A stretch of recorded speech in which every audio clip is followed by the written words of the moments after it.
News one north ইষ্টৰ আজিৰ এই প্ৰতিবেদনলৈ আপোনাক স্বাগতম। আপুনি চাই আছে দেশৰ এটা অগ্ৰণী নিৰ্ভীক নিৰপেক্ষ চেনেল নিউজ ওৱান নৰ্থ। জনতাৰ শিল্পী জুবিন গাৰ্গৰ মৃত্যুৰ সৈতে সাঙুৰ খোৱা সিদ্ধাৰ্থ শৰ্মাৰ বিৰুদ্ধে এইবাৰ উত্থাপিত হৈছে আন এক অভিযোগ। জুবিন গাৰ্গৰ মৃত্যুৰ পিছতে সঘনাই চৰ্চাত থকা সিদ্ধাৰ্থ শৰ্মাৰ বিৰুদ্ধে অভিযোগ উত্থাপন কৰিছে মেঘালয়ত ৰহস্যজনকভাৱে মৃত্যুক সাৱটি লোৱা অধিবক্তা নম্ৰতা বৰাৰ পিতৃয়ে। এই বছৰৰে 4 জুনত গুৱাহাটী উচ্চ ন্যায়ালয়ৰ কনিষ্ঠ অধিবক্তা নম্ৰতা বৰাৰ মেঘালয়ৰ নংপুত কেইজনমান যুৱক যুৱতীৰ উপস্থিতিত অস্বাভাৱিকভাৱে মৃত্যু ঘটিছে। এই মৃত্যুক অতি সুপৰিকল্পিতভাৱে পথ দুৰ্ঘটনাৰ ৰূপ দিয়া হৈছে।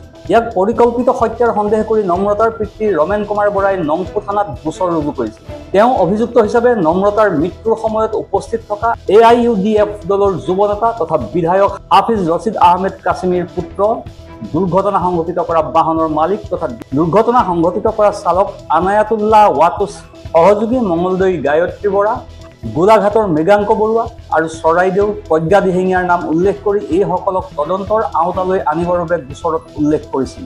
নম্ৰতা বৰা হত্যাকাণ্ডৰ সৈতে সিদ্ধাৰ্থ শৰ্মাৰ সম্পৰ্ক কি আছিল ক'লে পিতৃয়ে। এই ঘটনাৰ সময়ত সিদ্ধাৰ্থ শৰ্মা নামৰ যুৱকজনে অভিযুক্তসকলক নিৰ্দোষী সজাব বিচৰাত তৎপৰতাৰে জড়িত হৈছিল।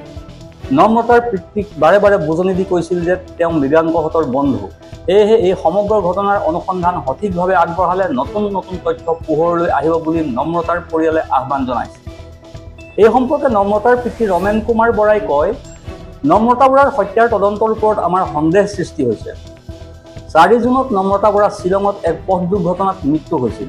কিন্তু শেহতীয়াকৈ আমি লাভ কৰা তথ্যমতে দুৰ্ঘটনা সংঘটিত হোৱাৰ দিনা আমি নংপু থানাত উপস্থিত হৈছিলোঁ। তেতিয়া তাত 4জন অভিযুক্তৰ লগতে আৰু কেইজনমান লোকক দেখা পাইছিলোঁ। তাৰে এজন ব্যক্তিয়ে এই ঘটনাৰ সৈতে সক্ৰিয় ভূমিকা পালন কৰিছিল। তেওঁ হৈছে সিদ্ধাৰ্থ শৰ্মা। ৰমেন কুমাৰ বৰাই আৰু কয় যে তেওঁ মোক কৈছিল যে এইটো দুৰ্ঘটনা, এওঁলোকৰ গাত দুখ নাই। থানাৰ পৰা চিকিৎসালয়ত যোৱাৰ পাছত তাত থকা আৰক্ষী বিষয়াজনৰ চাৰিওফালে ঘূৰি ফুৰিছিল। তেওঁ মৃতদেহ অনাৰ পৰা আৰম্ভ কৰি সকলো দিশ চোৱা চিতা কৰিছিল। তাৰ পাছত যেতিয়া তেওঁ মৃতদেহ ঘৰলৈ অনাৰ বাবে এম্বুলেন্স ঠিক কৰিবলৈ চিন্তা চৰ্চা কৰিছিল, তেতিয়া মই তেওঁক সুধিলোঁ যে তেওঁলোক আপোনাৰ কোন হয়।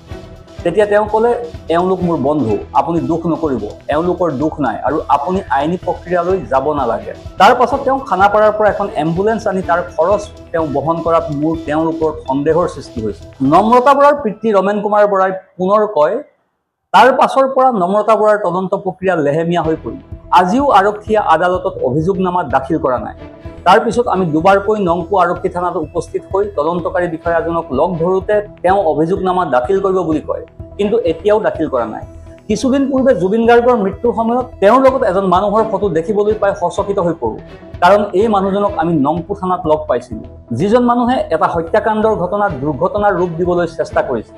তেওঁ বাৰে বাৰে আমাক কৈছিল যে আপুনি আইনী প্ৰক্ৰিয়ালৈ নাযাব। সেই সময়ত মই তেওঁলোকৰ এখন ফটো তুলি লৈছিলোঁ আৰু জুবিন গাৰ্গৰ মৃত্যুৰ পাছত দেখা লোকজনৰ ফটোখনৰ সৈতে একেজন ব্যক্তি সিদ্ধাৰ্থ শৰ্মা। হত্যাৰ তদন্তৰ ওপৰত আমাৰ যথেষ্ট সন্দেহৰ সৃষ্টি হৈছে। আপোনালোকে জানে যে যোৱা 4 জুন 2025 চনৰ মোৰ কন্যা নম্ৰতা বৰা শ্বিলঙৰ ৰিঅ'ভয় ডিষ্ট্ৰিক্টত এটা দুৰ্ঘটনাত পতিত হৈ মৃত্যুবৰণ কৰিছিল বুলি সকলোৱে গম পাইছিল। কিন্তু শেহতীয়াকৈ আমি যি তথ্য লাভ কৰিছোঁ, সেই তথ্যমতে আমি যেতিয়া দুৰ্ঘটনা হোৱাৰ দিনাই আমি যেতিয়া নংপু থানাত উপস্থিত হৈছিলোঁ, নংপু থানাত আমি 4জন অভিযুক্তৰ লগত কেইজনমান ব্যক্তি আমি দেখা পাইছিলোঁ। তাৰ ভিতৰত এজন ব্যক্তিয়ে খুব সক্ৰিয় অংশগ্ৰহণ কৰিছিলে। তেতিয়া তেওঁক মই সুধিছিলোঁ যে আপুনি কোন।